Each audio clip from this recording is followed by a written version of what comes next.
ladies and gentlemen, first and foremost, I would like to thank my dear brother, President Adama Barrow, for his kind invitation to attend this historical event. Thank you so much, Brother Adama. And thank you all, brothers and sisters of the Gambia, for the warm welcome extended to me and my delegation. Something big is happening today. This January 21st, 2019 is a unique day in the history of our Senegambian family.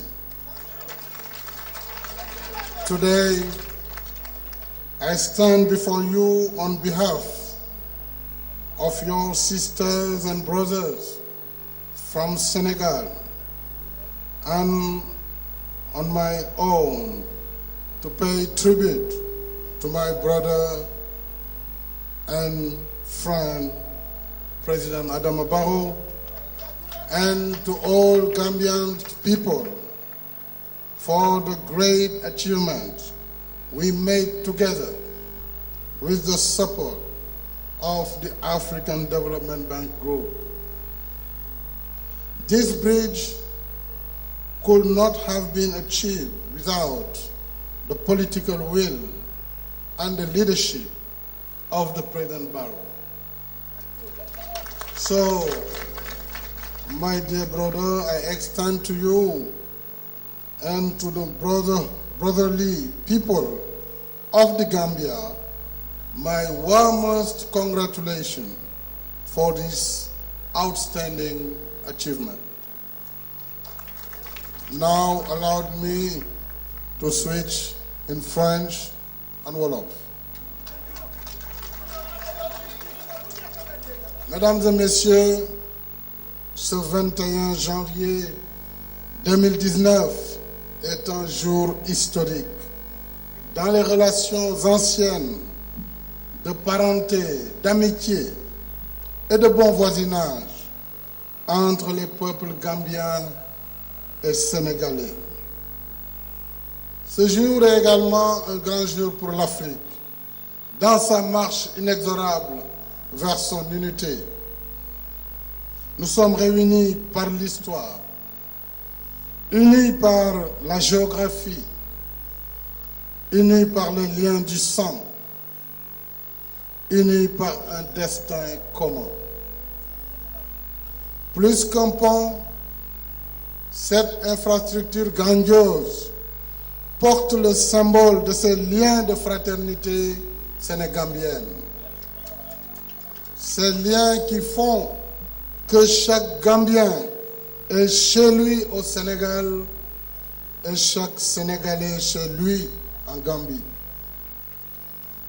Ensemble, dans l'esprit de cette fraternité, nous avons travaillé avec le soutien du groupe de la Banque africaine de développement pour réaliser un vieux rêve des deux rives du fleuve Gambie. Et mes chers amis, si nous sommes ici aujourd'hui en acteurs et témoins de l'histoire, c'est surtout grâce à une volonté politique solide, affirmée et traduite dans les actes. Je tiens pour ce faire à remercier chaleureusement mon frère, le président Adama Barrow, président de la République de Gambie, pour son leadership et son engagement résolu, sans lesquels ce majestueux pont n'aurait pas pu voir le jour. Félicitations encore une fois à vous, Monsieur le Président Barrow, et félicitations à tous nos frères et sœurs de la Gambie. You make history. Je remercie en ce jour la Banque africaine de développement pour son précieux soutien dans le financement de ce pont.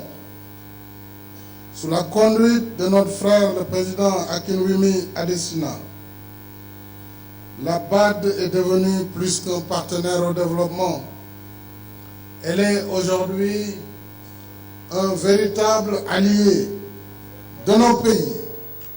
Nous soutenons dans tous les domaines, y compris dans celui difficile des infrastructures lourdes comme ce pont que nous avons devant nous.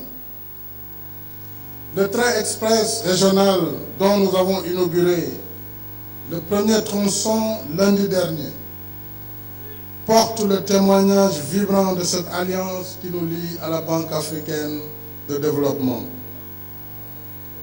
Monsieur le vice-président, soyez mon interprète auprès du président Adesina pour lui exprimer ma gratitude, mais également mon soutien enthousiaste et efficace.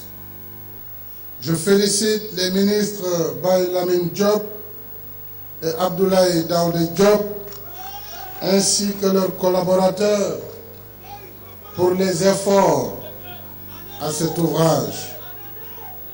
Je voudrais par la même occasion saluer et remercier nos partenaires, en particulier l'entreprise Areski, qui a eu le mérite de terminer un chantier engagé par d'autres dans des circonstances particulièrement contraignantes, mais qui nous a fait honneur en tant que compagnie sénégambienne, compagnie africaine, et qui a su, dans les délais, livrer cette belle infrastructure.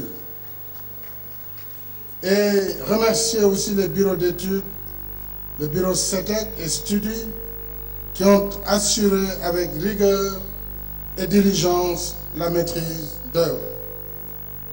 Mesdames et messieurs, toutes les grandes œuvres habitent d'abord les lieux du rêve. Ce pont est l'une de ces œuvres. Nous pouvons être fiers d'avoir transformé en réalité ce rêve de plusieurs générations. Président Barrow, Animbara. Président Barrow, Ndjokondjal, Adjarama, Mbal Kontana. Li ñu def jar na sant Yàlla te du lu tuuti, parce que ku amul vision amul ambition ci réewam ak ci Afrique du mën a mottali liggéey bi. Afrique lu jiitu colonisation di ñëw dafa fekkoon ñu nekk benn xeet, benn peuple. ñu daan ñu doole diviser ñu, ñi anglais yi coloniser leen, ñi français yi coloniser leen, ngeen di làkk anglais ñi làkk français, waaye suñu wolof bii, suñu mandinko bii, suñu joolaa bii, suñu séeréer bii ñoo ko moom te du fi jóg mukk. Loolu nag pour mu am il faut ay leader politique yu am fit. Am fit mooy lii njëriñ nga dox ko bañ a topp li nit ñuy wax. C'est ça un leader courageux, c'est de travailler à réaliser le destin de son peuple, le destin de l'Afrique. Le destin de l'Afrique, c'est de s'unir. Afrique dafa war a nekk benn, bokk ndey bokk baay ci la ñuy amee li ñu bëgg pour suñu ay peuple. Kon gàcce ngalaama Seydi Barrow a jaaraama.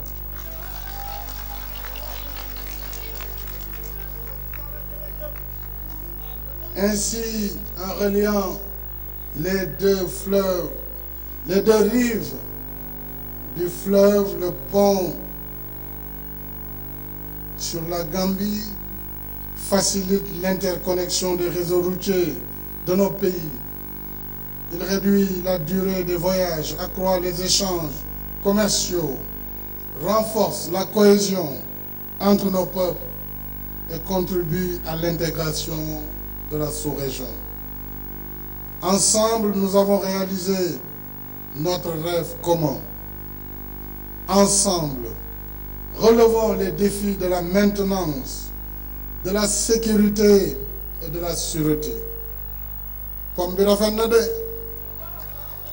fii le président yi mën a yem de li ci des nag liggéeyu gouvernement yi la liggéeyu transporteur liggéeyu usager ku la jox lu mel nii na nga ko sàmm na nga ko toppatoo na dem bi ak dikk bi gaaw ñu bañ di ko tardel wax mën nga am pont ba pare muy tardel feneen te lu mu biyee jaayum biyee weccee ko xaalis yooyu yëpp dafa bokk tey si li nga xam ne Gambia moo ko moom pom bi ndax mu leer pomu Gambi la loolu dafa war a leer tam pom bi président ak peuple Gambi xam nañu li dox si diggante Sénégal ak Gambi jàmm rek moo ci mën a dox jàmm rek moo fi mën a am kon njëriñ la ci Gambi njëriñ la ci Sénégal kon nañu ànd dox njëriñ loolu jox ko peuple sénégambien